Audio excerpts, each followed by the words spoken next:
morning, ladies and gentlemen. I hope you are having a fantastic day. If you're new to the channel, my name is Parker Nirenstein, and this is Vehicle Virgins. I just got done with the Rally Kings rally. This car was a color shift purple the other day. Now the wrap's been completely taken off. We whipped Ty's E46 M3, but my buddy Tony, where I reviewed his ridiculous LS-swapped nitrous Pontiac Solstice, dubbed the Slowstice, just picked up one of my favorite cars. I saw him post this on Facebook, and I was so stoked for him. I know some of you guys are gonna think this looks a little familiar. Check this out, a 2006 Lamborghini Gallardo Spyder. I just realized just now, this is pretty crazy. So a couple days ago, this kid brings my old M5 to the start of the rally. So I got to see my M5, and now effectively, I get to see my old Lamborghini Gallardo. I had a 2004 Gallardo, that was my dream car. I wanted one in Giallo Midas with a black interior, and finally I was able to do that, and I just remember that day so clearly. So when I saw him take delivery of this, guess what? Tony took delivery of this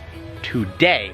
I remember how awesome that feeling was. So let's take a little tour of the car, shall we? As you'll notice, you can tell it's a first generation Gallardo pretty easily by the size of the front headlights. They went to a somewhat cooler LED setup in the new generation car, but there's a host of updates on this that make it look absolutely epic. Some of which I did to my car, and there's some stuff on the rear that I wish I had done to my car, but it was very expensive. That's what happens when you get to buy somebody else's project. They spend a ton of money converting this, and you get to save some money and have an epic car. So we've got an LP 560 front bumper, the OEM Gallardo front bumper for the 2004 through 2008.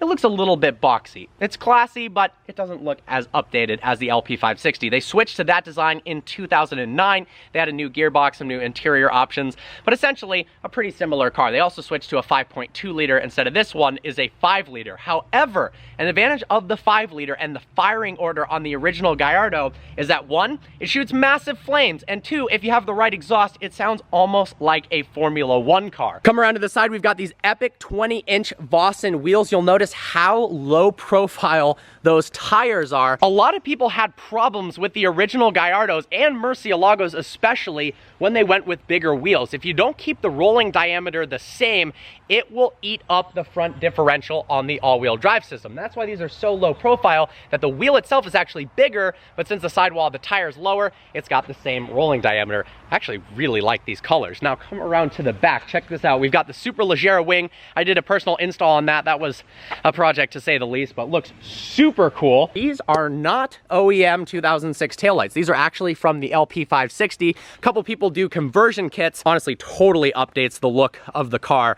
And this exhaust, Lamborghini Sports exhaust, sounds absolutely ridiculous. Roll the clip. Look at the interior. You guys know I am a sucker for quilted leather. This is quilted Alcantara. Looks fantastic. All of these aftermarket carbon fiber upgrades. Whew, that is awesome. Here is the key to the Gallardo. I remember this thing. I love that it flips up and down. Honestly, it looks very similar to Volkswagen and Audi keys of this generation, but they haven't really updated that in the Huracan. The fact that the Huracan key actually looks worse than an Audi TTRS's key kind of bums me out. At least this one flips up and down though. We've also got these beautiful carbon fiber side skirts. Here's how you open the door. Hear that E-gear pump priming. One really cool thing about this car, the fact that it's a 2006 versus a 2004, I really only got the 2004 because that was what I could afford at the time. In 2005, they added an optional front lift system so you don't scrape on everything. In 2006, they actually changed the gearing ratio so the first gear doesn't no longer go up to 62 miles an hour. It improved the acceleration times a lot. They also updated the software and the clutch so the clutch doesn't eat itself within 8,000 miles like the first gen cars did. I like how it's actually pretty quiet when you're low in the RPM range, but listen to how loud this is when you actually rev it. Oh my God. Got buttons for the convertible top system. Since this is the Gallardo, the V10 model, it actually has a soft top that folds away in the back. The V12 variants are all roadsters, and you have to actually take it off manually and store it somewhere else. There's the front lift system. We've got the sport button, automatic and slippery road mode. Something to note in these cars, because they are a single clutch gearbox, never drive them in automatic. It's just going to eat the clutch life. Also, always drive in sport mode because it slips the clutch a lot less. Oh yeah, and I've just been informed it's got an awesome sound system, something that the original car did not have. Actually, it was the worst sound system of any car I've ever experienced. And they've updated the infotainment screen to this Pioneer unit. I had to use a tape deck. Yes, a Radio Shack tape deck to plug it into an iPod, and there was no audio quality whatsoever.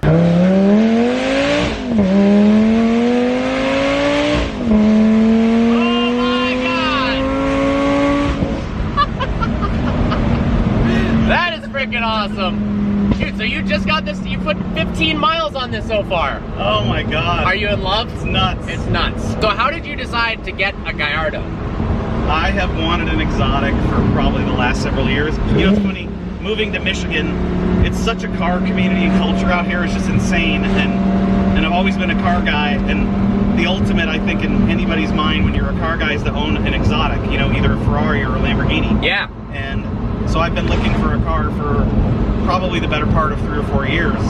And this one just popped up. Has all the cool upgrades that I would think that anybody would love to have. The updates are literally perfect. You don't have to do anything. And it's good to go. And I just decided that was it. I found it at the right price and pulled the trigger. And he kind of did the same thing as me, where at the same price is a Z06, or nowadays we've got the ZR1, but there's something special about a Lamborghini, and you can't deny it. That V10 sounds ridiculous.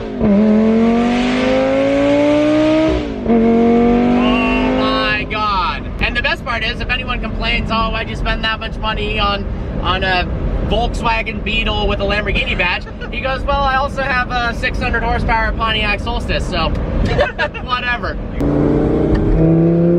See how oh, those valves. The valve. Right there, there's no throttle, then oh my God. It just comes out of nowhere. So you can putt through a neighborhood, you know, and then when you want it.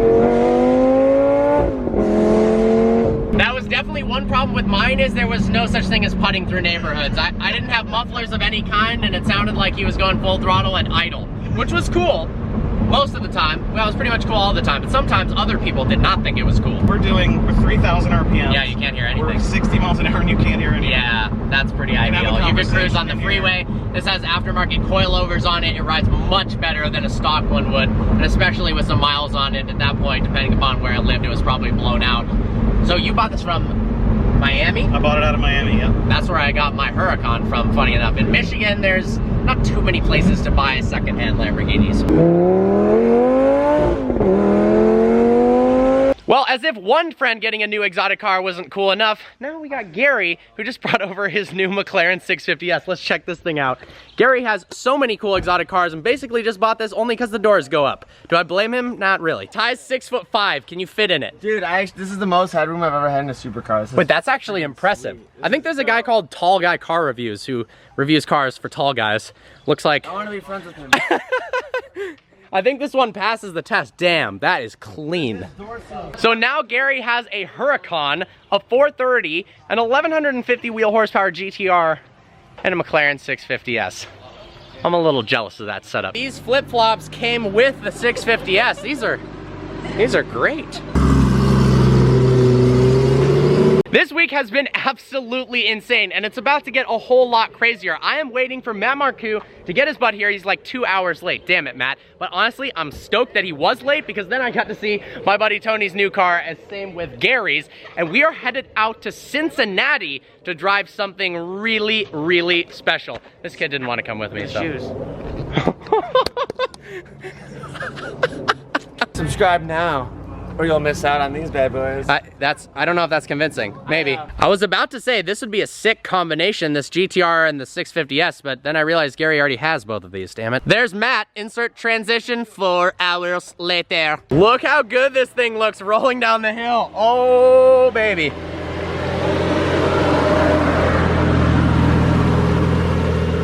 Wow, this is just literally a car show at the Zibs house. Beginning our journey to Cincinnati, it's amazing how much more comfortable this thing is, obviously, than driving around for 9 hours at a time in Ty's M3 with coilovers tightened down to the firmest setting. Every single bump we hit was just a ridiculous, jarring experience. But now we got Matt Marcoux, hello, passenger seat. We've got a ton of Red Bulls, and we just saw this cop car that we found out later wasn't a cop car, although we're still confused. The only reason we think it's not is because it has smoked out taillights. The rest, it has lights in the grille, lights in the rear. It's got all of the antennas. I don't know what's going on. But seriously, public service announcement, if you aren't a cop, please don't make your car look like that. You're just literally fooling everyone on the freeway, and it's just not funny. It's kind of funny. No, it's not. It's kind of funny, no? Man, it is so weird driving on all these old freeways that I used to go on almost every single day. And it feels like it's been forever since I've been in Michigan. I think I've been on this freeway about 300 times. Every single time I went to Ford, when I interned there during college, I would go this way. Look at that Polaris. We should just go the rest of the trip in that. I'll just, here, drop me off, let's go. Just learning how to Twitch stream right here, watching some ninja action. I've never even seen Twitch before. This guy over here showing me what it's all about. It actually looks kind of dope. The thing I like the most about Twitch, now granted I've watched 2 different streams in my entire life, this one being one of them, is that the people streaming actually are able to interact with every single one of their audience members while doing something interesting. So I could go live on YouTube and do a Q&A, but I wouldn't be doing anything in the background other than just answering your questions. But to be able to be doing something relatively interesting, and obviously I would never do it unless I got good enough at the game to where it made any sort of sense, I think it's a really cool thing, and that way we can hang out with people. I could even, if any of you guys are interested in playing Fortnite, play some duos with subscribers, considering it. 3 hours into the drive so far. Look at that beautiful sunset and that beautiful, wait, what? I'm beautiful. Well, yep, I ran that pretty low. We almost got lost. Just stopped to fill up some gas, and these people are literally in a golf cart filling up as well. I don't know where we are right now. The best part is they have their dog with them too. Where are we? I don't know. Where are we, bro? Like, we're only 2 hours from Michigan, like actual civilization, and we're just like in 1943. Yeah, because there's a whole bunch of golf carts like that in 1943, right? Yeah, I know my history. All right, what are we about to do, Parker? Well, we figured since we're in a really fast vehicle, we'd race something. Hey, there's a Civic, he wants to race? Here we go, here we go, here we go. Oh, got him! Holy got shit. him! Got, yeah! Oh, wait. Whoa, what the? Rice will fly by, get him, get him, get him! Look at that, headed to Tylersville. Where is Ty? Parker said he wanted to, you know, do some off-roading here. Let's see it, let's see what this baby's got. Oh, oh, oh! Well, guys, if you're not yet part of the Vehicle Virgins family, smash that subscribe button. Give this big video a big what the fuck. Well, guys, if you're not yet part of the Vehicle Virgins family, smash that subscribe button. Give this video a big thumbs up. I don't know what he's doing in the background, but as always, I look forward to seeing you next video.